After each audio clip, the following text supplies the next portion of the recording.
PM Modi के free की राजनीति वाले बयान पर दिल्ली के मुख्यमंत्री अरविंद केजरीवाल ने पलटवार करते हुए कहा कि वो लोगों को मुफ्त में शिक्षा और स्वास्थ्य सुविधाएं दे रहे हैं। क्या ऐसा करना गलत है? दिल्ली के गरीबों के बच्चे, मिडिल क्लास के बच्चों को मैं सरकारी स्कूलों में शानदार शिक्षा दे रहा हूं, लेकिन फ्री में शिक्षा दे रहा हूं। मैं लोगों से पूछना चाहता हूं कि क्या मैं फ्री की रेवड़ियां बांट रहा हूं या देश की नींव रख रहा हूं। आज अगर हमने इन 18 लाख बच्चों का भविष्य अच्छा कर दिया, अगर मैं इन बच्चों को अच्छी शानदार शिक्षा दे रहा हूं लेकिन फ्री में दे रहा हूं, तो मैं क्या गुनाह कर रहा हूं। आज हम लोग देश की नींव रख रहे हैं, ये रेवड़ी नहीं है, ये देश की नींव के में एक एक ईंट रख रहे हैं हम लोग। तो आज उत्तर प्रदेश को मिला है रफ्तार का तोहफा। 296 किलोमीटर के इस नए एक्सप्रेसवे से यूपी में विकास की नई धारा बह सकती है। इटावा से चित्रकूट के बीच बना ये एक्सप्रेसवे यूपी के 7 जिलों से होकर गुजरेगा। ऐसा दावा किया गया है कि 11 घंटे की जो दूरी अब तक हुआ करती थी, वो अब सिर्फ 7 घंटे में पूरी हो जाएगी।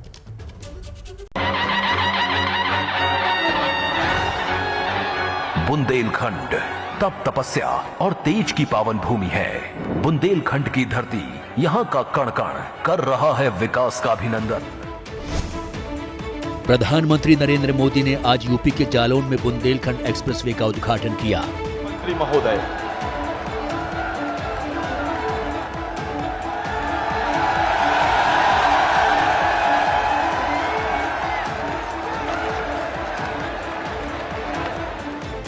ये उत्तर प्रदेश का 7वां एक्सप्रेसवे है।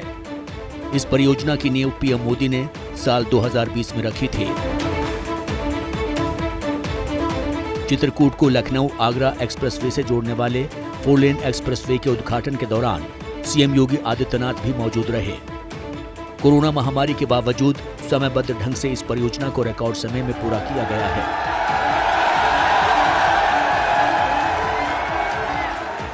सिर्फ 28 महीने में ये बनकर तैयार हो गया। ये तय समय से 8 महीने पहले बनकर तैयार हुआ है। इस एक्सप्रेसवे की आधारशिला 29 फरवरी 2020 में रखी गई थी। इसे बनाने में 14,850 करोड़ रुपए खर्च हुए हैं। इसकी लंबाई 296 किलोमीटर है।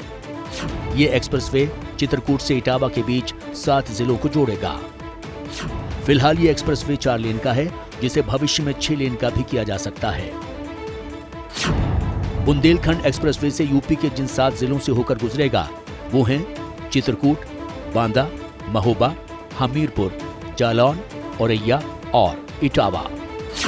आजकल हमारे देश में मुफ्त की रेवड़ी बांटकर वोट बटोरने का कल्चर लाने की भरसक कोशिश हो रही है।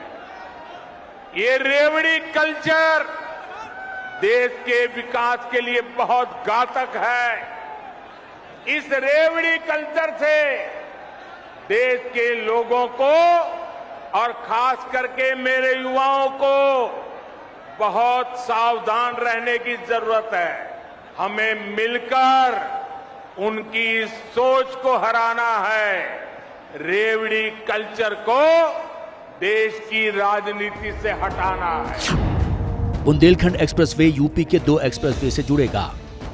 इससे सफर तो आसान होगा ही, साथ ही 7 जिलों से एक्सप्रेसवे गुजरने से पिछड़े माने जाने वाले बुंदेलखंड का भी काफी विकास होगा। दूसरा फायदा यह है कि सफर में समय कम लगने से ईंधन की खपत घटेगी और प्रदूषण में भी कमी आएगी।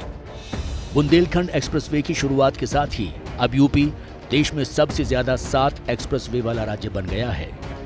आज से शुरू हुआ 296 किलोमीटर लंबा बुंदेलखंड एक्सप्रेसवे इटावा से चित्रकूट को जोड़ेगा। वहीं पहले से बना 25 किलोमीटर लंबा नोएडा ग्रेटर नोएडा एक्सप्रेसवे लोगों को राहत दे ही रहा है।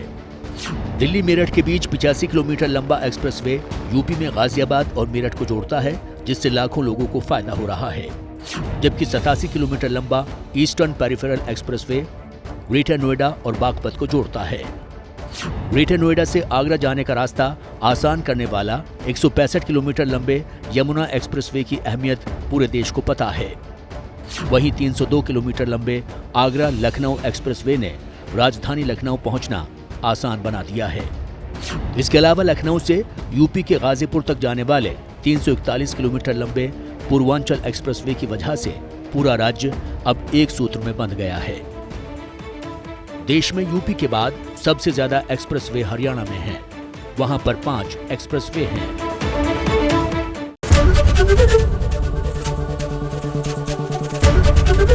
एबीपी न्यूज आपको रखे आगे।